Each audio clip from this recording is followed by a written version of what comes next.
Waalaikumsalam.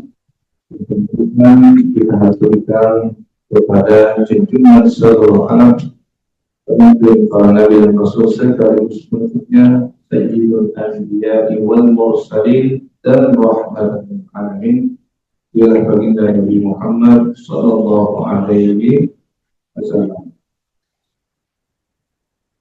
Jemaah yang dirahmati Allah Subhanahu wa taala, siang hari ini dengan izin Allah kita lanjutkan pembahasan kitab lebih dari 1000 amalan sunnah dari hari semalam. Hari ini kita masuk kepada pembahasan baru tentang sunnah Nabi yang berkaitan dengan ibadah sholat. Yang pertama yaitu adalah berupa ucapan sunnah qauliyah. Dapat dua macam sunnah, sunnah qauliyah dan sunnah ba'diyah. Sunnah qauliyah artinya sunnah Nabi yang berkaitan dengan ucapan atau bacaan. Dan sunnah fi'liyah adalah sunnah Nabi yang berkaitan dengan perbuatan atau gerakan. Karena sholat itu adalah bacaan maupun rangkaian gerakan yang diawali dengan takbiratul ihram dan diakhiri dengan salam.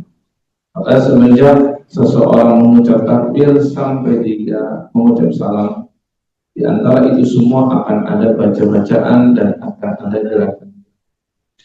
Nah, yang pertama adalah doa iftitah. Sering juga disebut oleh para ulama dengan istiftah. Jadi perlu diketahui dua-duanya tepat. Ya. Orang Arab bahkan lebih sering menggunakan istiftah. Jadi baik disebut istiftah maupun iftitah, kedua-duanya benar. Dan yang ditulis oleh Syekh Khalid Al-Husainah penulis kitab ini, beliau lebih merekomendasikan yaitu adalah iftitah yang disampaikan sahabat Abu Sa'id Al-Khudri dan Ibunda Aisyah dan Umar bin Al-Khattab. Itu bacaan subhanakallahumma wa bihamdik wa tabaraka ismuk wa ta'ala jadduk wa la ilaha ghairuk. Ini pernah bahkan diajarkan langsung oleh Amirul Mukminin Umar tatkala dalam khutbah Jumu'ah. Ia mengedukasi jamaah sholat Jumat saat itu. Di antara iftitah yang dulu Nabi baca adalah subhanakallahumma wa bihamdik wa tabaraka ismuk wa ta'ala jadduk wa la ilaha ghairuk, yang maknanya maha suci Engkau ya Allah dan segala puji bagimu, wa tabaraka ismuk maha barokah namamu, wa ta'ala jadduk maha tinggi kebesaranmu, wa la ilaha ghairuk dan tiada ilah yang berhak disembah selain Kau. Ini tentu bukanlah satu-satunya cara kita beraktivitas, masih ada varian yang lain. Paling tidak kami pernah menghimpun ada sekitar 12, paling kurang itu 12 riwayat yang sahih, semuanya dilakukan oleh Rasulullah Shallallahu Alaihi Wasallam. Namun Syekh Khalid tidak ketinggalan untuk menyertakan iftitah yang Allahumma ba'id baini wa baina khotoyaya kama ba'adta baina masyriq wal maghrib. Allahumma naqqini min khotoyaya kama yunaqqal thawbul abyadu minad danas. Allahumma ighsilni min khotoyaya bil thalji wal ma'i wal barad. Kenapa beliau tetap memasukkan ini tidak satu saja? Karena sebenarnya dari yang 12 riwayat itu, satu-satunya riwayat yang diawali dengan pertanyaan sahabat. Mereka ingin meminta klarifikasi dari Nabi. Karena setiap Nabi memimpin sholat, Nabi selalu diam saja dari takbiratul ihram sampai sebelum beliau membaca surat Al-Fatihah. Jadi memang Nabi itu tidak pernah mengajarkan langsung. Dalam kajian, sesi kajian Nabi langsung bilang, kalian kalau sholat baca iftitah ini ya, enggak. Nabi memimpin sholat, Nabi takbiratul ihram, sebelum Nabi membaca surat Al-Fatihah, Nabi diam sejenak, dan itu membuat tentunya sahabat bertanya-tanya sampai akhirnya ada satu sahabat yang memberanikan diri untuk bertanya, itulah sahabat Abu Hurairah. Dia berkata, ya Rasulullah, Sesungguhnya engkau sering ketika memimpin sholat memberikan jeda, apa sih yang engkau baca? Barulah Nabi bacakan yang Allahumma ba'id baini wa baina khataya. Sehingga dari 12 itu yang terbaik dari segi kekuatan riwayatnya menurut Imam Ibnu Hajar Al-Asqalani, ini yang paling kuat riwayatnya. Kemudian yang terbaik dari segi matannya, karena diawali dari pertanyaan dulu dari sahabat, baca apa sih ya Rasul? Maka yang Allahumma ba'id baini. Sehingga sepatutnya ini kita kuasai dan kita amalkan selain varian-varian yang lain. Tentunya sebaiknya dalam sholat itu kita bisa memilih antara yang pendek atau yang panjang, tergantung dalam timbangnya.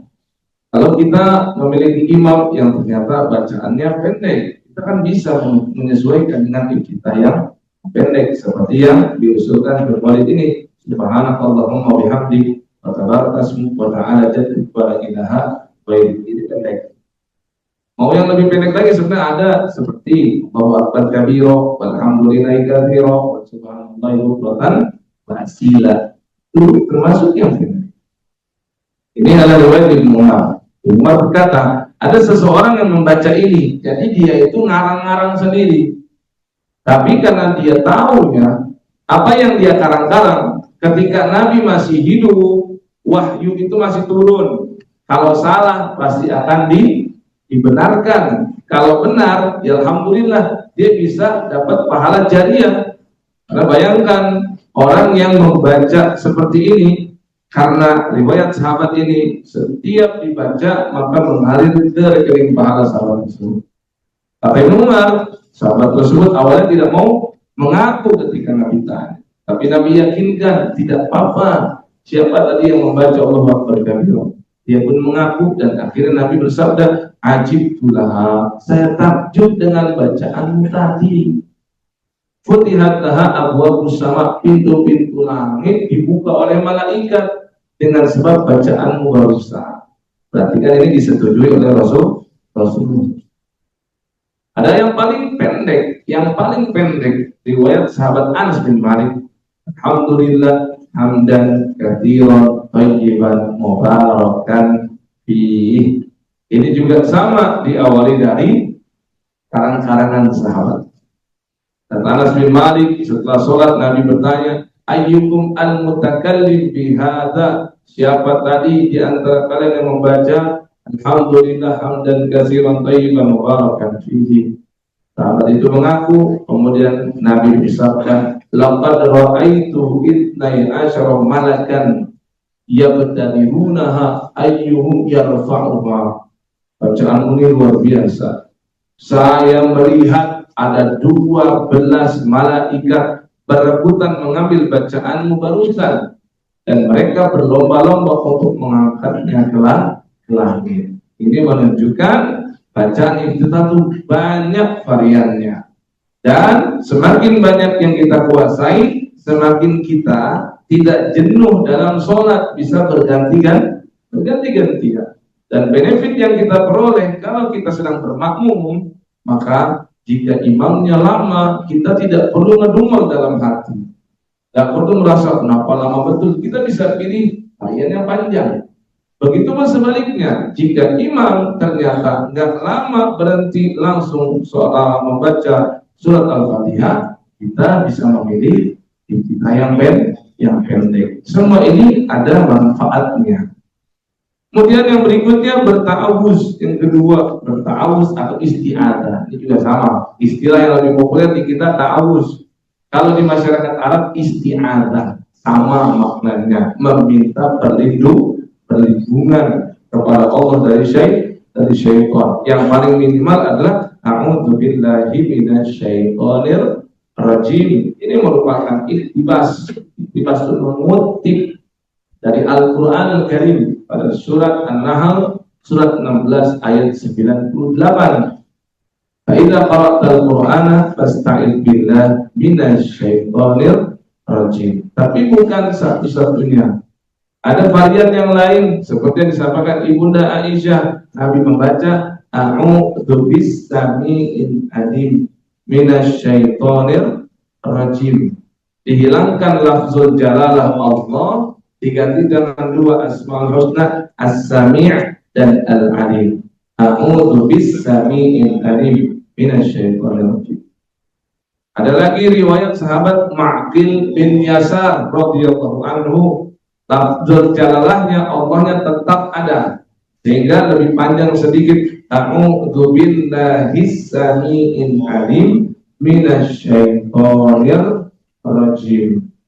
Adapun yang paling panjang diriwayatkan sahabat Abu Sa'id Al-Khudri, Nabi membaca a'udzu billahis sami'il alim minasyaitonir rajim min hamzi wa nafthi wa nafthi, yang artinya aku berlindung kepada Allah yang maha mendengar lagi maha tahu dari godaan syaitan yang terkutuk, min hamzi berupa godaan bisikannya, wa nafthi berupa tiupannya, wa nafthi dan berupa semburannya. Ini 4 varian yang sahih, semuanya dari Nabi. Kalau kita sholat sunnah nyaman, waktunya banyak, lapang, maka bisa pilih yang panjang riwayat Abu Sa'id. Jika kita ingin yang pendek, bisa mengambil yang dalam Al-Quran surat An-Nahl ayat 98 yang paling basic, a'udzu billahi minasyaitonir rajim. Varian ini diberikan banyak untuk menjadi keluasan dan kelapangan, bisa bebas untuk ya. Berikutnya adalah membaca basmalah. Akhir ya, mengapa membaca basmalah disebutkan? Karena menurut jumhur ulama, basmalah bukanlah bagian satu ayat dari surat Al-Fatihah. Benar, ada yang mengatakan bismillah itu ayat pertama, dan itu adalah mazhab Asy-Syafi'i di negeri kita. Karena mayoritas yang mengambil mazhab Syafi'i, maka yang lebih umum menganggap bismillah adalah bagian satu ayat dari surat Al-Fatihah. Sehingga konsekuensinya ayat siratal ladzina an'amta 'alaihim ghairil maghdubi 'alaihim waladdallin adalah ayat ke-7 yang panjang, yang tidak boleh berhenti di bagian an'amta 'alaihim. Makanya terdapat lam alif di atasnya. Lihat di Qur'annya tuh, lam alif dilarang untuk berhenti di situ. Karena ini satu ayat yang panjang. Siratal ladzina an'amta 'alaihim ghairil maghdubi 'alaihim waladdallin. Itu ayat ke-7. Sedangkan jumhur mazhab Maliki, Hanafi dan mazhab Hambali, mereka mengatakan bismillah itu bukan bagian daripada surat Al-Fatihah.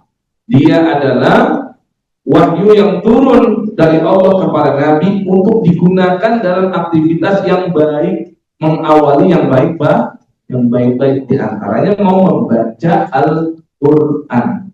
Jika karena ini bukan bagian dari ayat, maka hukumnya sunnah. Dan karena ini tidak masuk satu ayat dari Al-Fatihah, maka siratal ladzina an'amta 'alaihim ini adalah ayat ke-6. Ghairil maghdubi 'alaihim waladdallin ini adalah ayat yang ke-7. Yang tidak menghitung basmalah, dia boleh berhenti di bagian an'amta 'alaihim. Makanya jangan bingung kalau di Masjidil Haram, di Masjid Nabawi, yang umumnya di sana memakai mazhab Hambali, mereka berhenti di bagian itu karena itu hitungan ayat ke-6 bagi mereka. Tapi kalau di kita, jika memang lebih cenderung mengambil mazhab Syafi'i, bismillah masuk satu ayat dari Al-Fatihah, maka bacanya jangan berhenti di an'amta 'alaihim. Bisa sebelum, bisa setelahnya. Siratal ladzina an'amta 'alaihim ghairil maghdubi 'alaihim. Kalau tidak kuat, kemudian tarik nafas lagi, ghairil maghdubi 'alaihim waladdallin. Amin, itu yang tepat. Ya. Jadi memang terjadi selisih di bagian ini. Ya, jumhur mengatakan bukan bagian dari surah Al-Fatihah, tapi tetap disunahkan membaca basmalah. Itulah kenapa yang jumhur bismillahnya disirkan. Sedangkan mazhab Syafi'i bismillahnya dijaharkan. Itu sifatnya luas. Wallahu a'lamu bishawab. Subhanakallahumma bihamdika asyhadu an la ilaha illa anta astaghfiruka wa atubu ilaik. Wassalamualaikum warahmatullahi wabarakatuh.